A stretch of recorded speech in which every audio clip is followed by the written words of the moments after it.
Hey guys, welcome to the Foolish Show. Of course, I am Foolish Phil.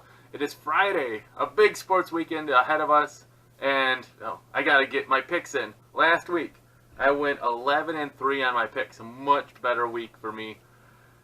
Much better than that 6-4 start. So, without further ado, let's talk about a few things. First off, the Lions.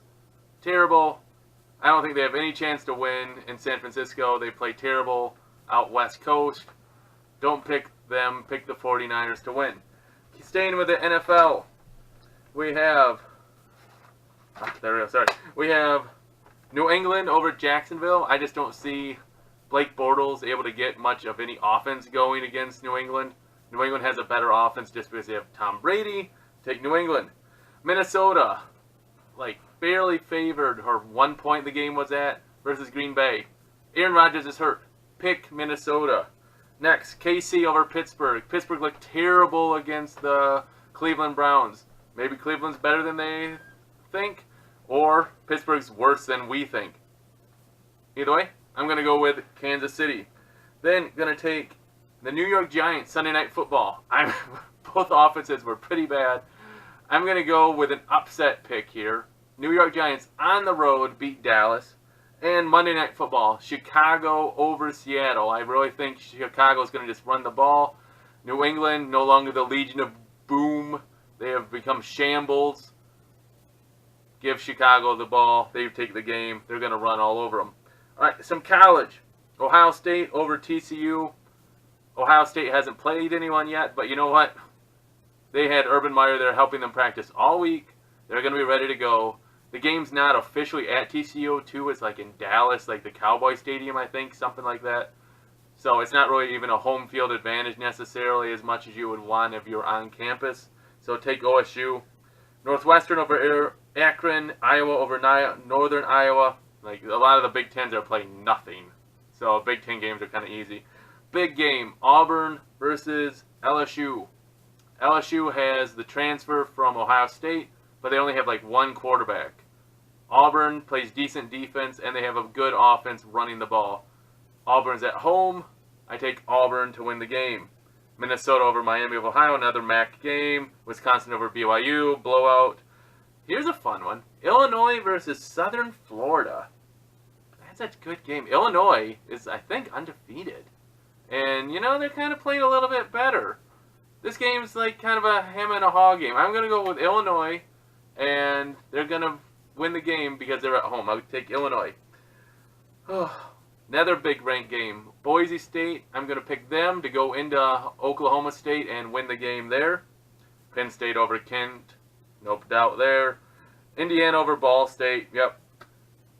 Rutgers versus Kansas. Here's a fun game. You have two programs in football that are terrible. Just terrible the last decade at least. Kansas has probably never been really good at football. They're a basketball school. Rutgers, they haven't been good at football since Greg Schiano left. Now, I'm going to take Rutgers because I think Kansas is going to be just a little too high and mighty because they won a road game versus a MAC opponent nonetheless. So I'm taking Rutgers to go there and win the game. Now, Michigan. Obviously, I'm picking Michigan to beat Southern Methodist. The question is by how many points? Over the 35 or under the 35? I was really impressed by their ability to score points last week. Michigan didn't seem to really let their foot off the gas. They just kept going and going and going. And I like that. That's a better killer instinct. That's we're going to score and score and score until you stop us. That's the way I want my team to play. I take Michigan to win this game. I'm thinking 56 points to 6, maybe 10 or 14. They're going to cover the 35 points. Now, when I'm looking at the game, I'm expecting run, run, run. That's just what Michigan wants to do. We want to run the ball first, run the ball second, pass third. Really, that's what it is. Now, do I really care? Running the ball is important. Michigan's going to need to run the ball against the better teams. Michigan State, Wisconsin, Penn State, any Big Ten school, right? They're going to need to run the ball. So, let's work on running the ball and then play action. We need to run the ball to set up play action. That's what we need to do.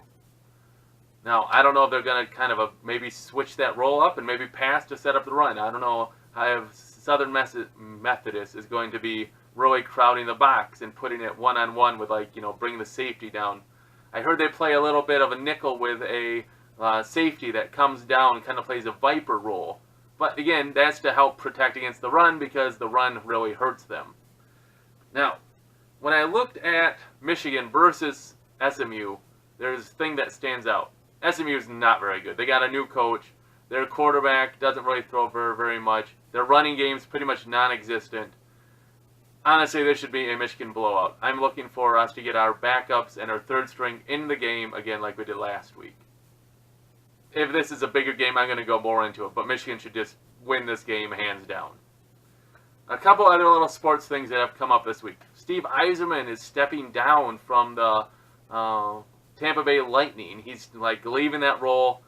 Kind of the story came out, he's going to step down. He didn't like commuting from Detroit to Tampa Bay. People automatically are thinking, hey, why doesn't he become the next Red Wings GM? I'm all for that. I'm kind of sick of Ken Holland and his loyalties. I'm sick of him, keeping old hacks around long after they should have been let go. Speaking of the Red Wings, today, Zetterberg, it was announced that he's going to be forced to retire, go on injured reserve, basically ending his career. The captain of the Red Wings is going to be done. It's kind of sad. Obviously, you never want a player to have to leave on these terms, but really in sports, you either leave when no one wants you, leave when your body can't take it, or leave on your own terms. And sadly for Zetterberg, it's leave when your body can't take any more punishment. He brought the cup to Detroit in 2008. He won the Conn Smythe that year. He had a really good year. I think there's only 5 players that have scored more points since he's been in the league. And that's really good. Now, someone was asking, thinking, will he be a Hall of Famer? I really don't think he's a Hall of Famer. Should he get his number retired and put in the rafters? I'm okay with that. I also think that Fedorov should be up there. I would also put a Brendan Shanahan up there. Maybe I'm a little bit more of a homer because I grew up in the prime watching those guys and how great they were.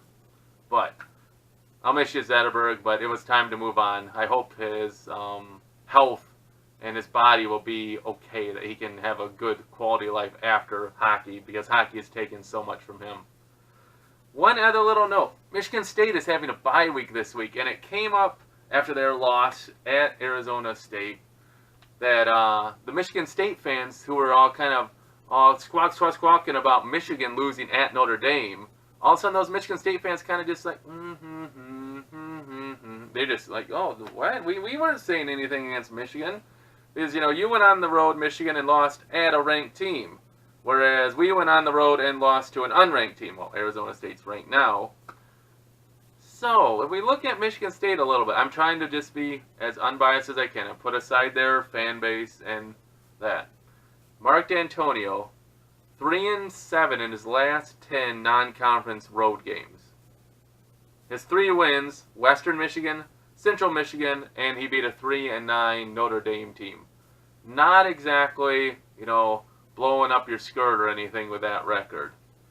Now, because they had the 3-9 year themselves, the stats are a little skewed. Don't get me wrong.